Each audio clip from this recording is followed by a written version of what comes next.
Hello, friends. It's day 7, 30 days of celebrating you. This series, we're reliving our moments of joy, bliss, moments that we're proud of ourselves for accomplishing, achieving, striving for something, um,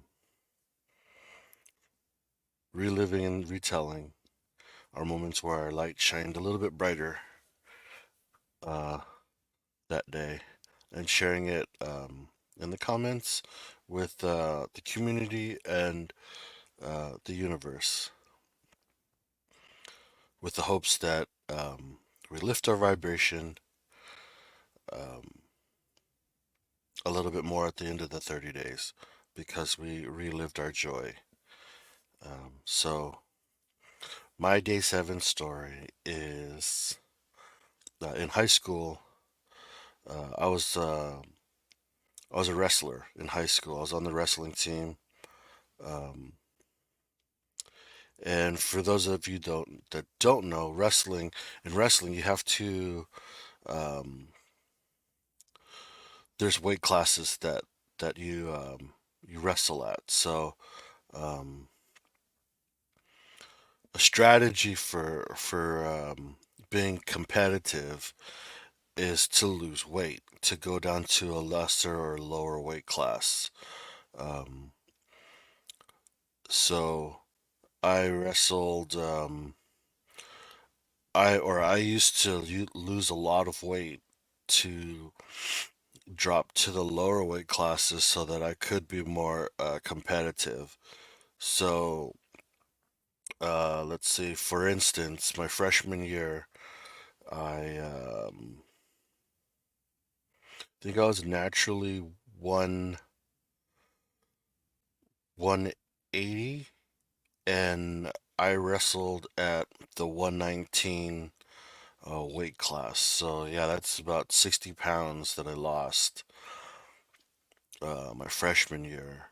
And then I think my senior year, I ended up at the one. Naturally, I was about 200 pounds, and I wrestled at the 140 weight class my senior year. So we were always losing weight. We were always training like madmen. We were pretty psycho in the sense that we were always running, and we would have 3-hour practices with a ton of cardio. I remember our warm up for practice was running 2 miles.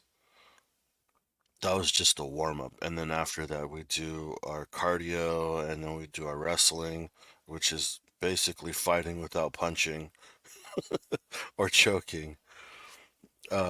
And then after that we do more cardio. So we had to we had to lose a lot of weight. And so my proudest moment, or one of my prouder accomplishments, was actually never missing weight. For all 4 years, I always made my weight. Um, and it took a lot of sacrifice. Um, Basically, what you're doing is just drying yourself out. Squeeze. I mean, you lose fat. So I was pretty skinny um, when I was in wrestling season. Our coach used to test our body fat, and I think during season I was at like 3% body fat, and then out of season I was at like 8. Um, and so that's how that was one way of him monitoring us, besides jumping on the scales. Um, but a lot of times, um, we had this well, not practice, but we had this thing where we wouldn't really eat. Well, I wouldn't. I'll speak for myself. I wouldn't eat for so my diet was like Monday Monday through Friday I wouldn't eat anything, and then Saturday, Sunday is when we ate, or when I ate. And then when things got so this is for entertainment purposes only.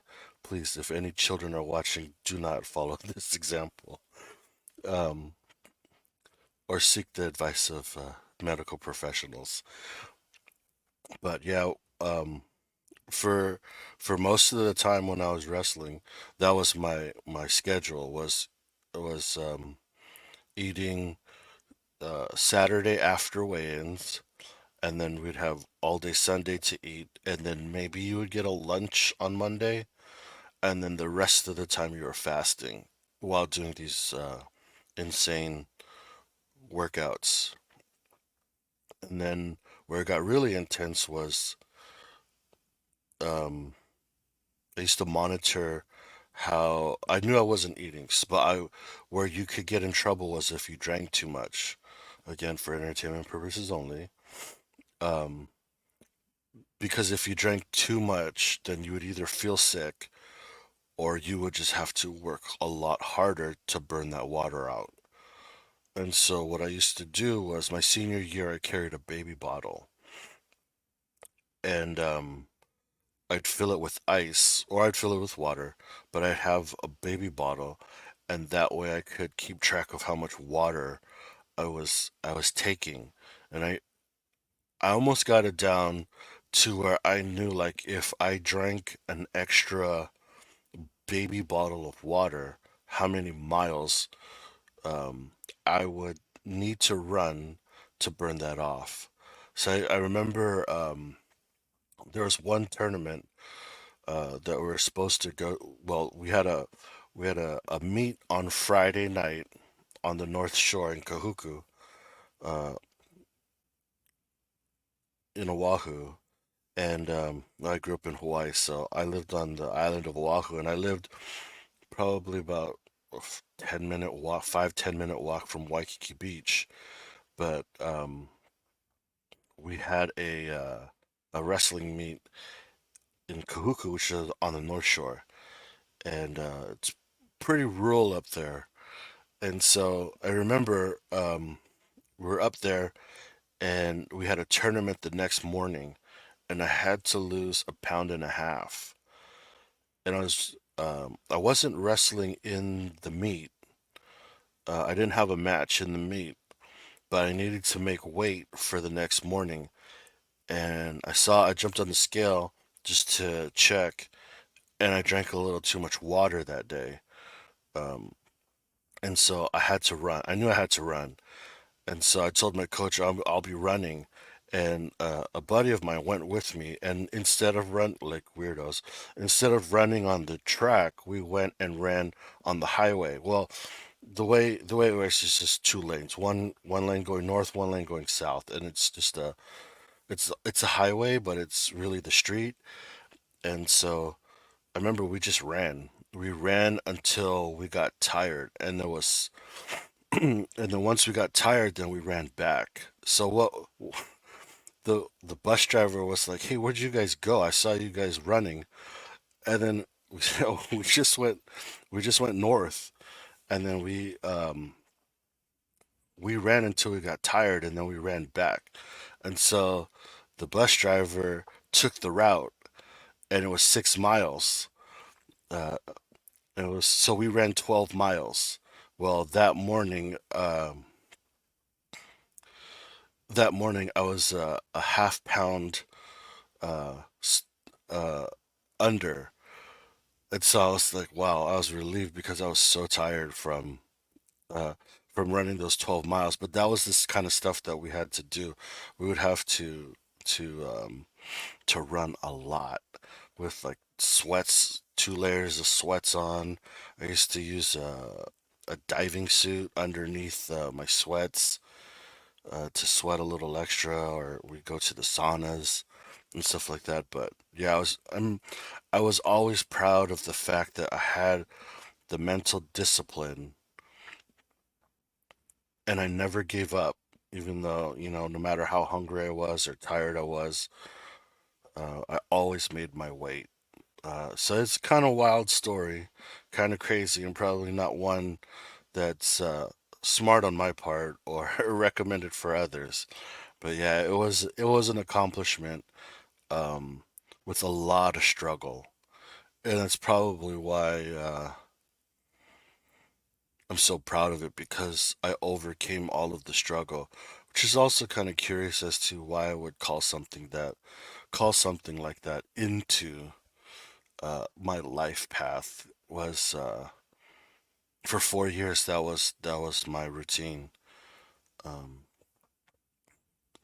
and enduring all of that struggle willingly. But that's all I got for today. Day 7 of 30 days of celebrating you. Please do all the YouTubey things like Hershey uh, likes to say. Like, share, and subscribe. Get in the comments. Share your story uh, with us and the universe. Um, it's a nice way to relive your moment and lift yourself up a little bit on this day, day 7. Um, Thanks for watching. And remember, angels fly because they take themselves lightly. See you guys tomorrow.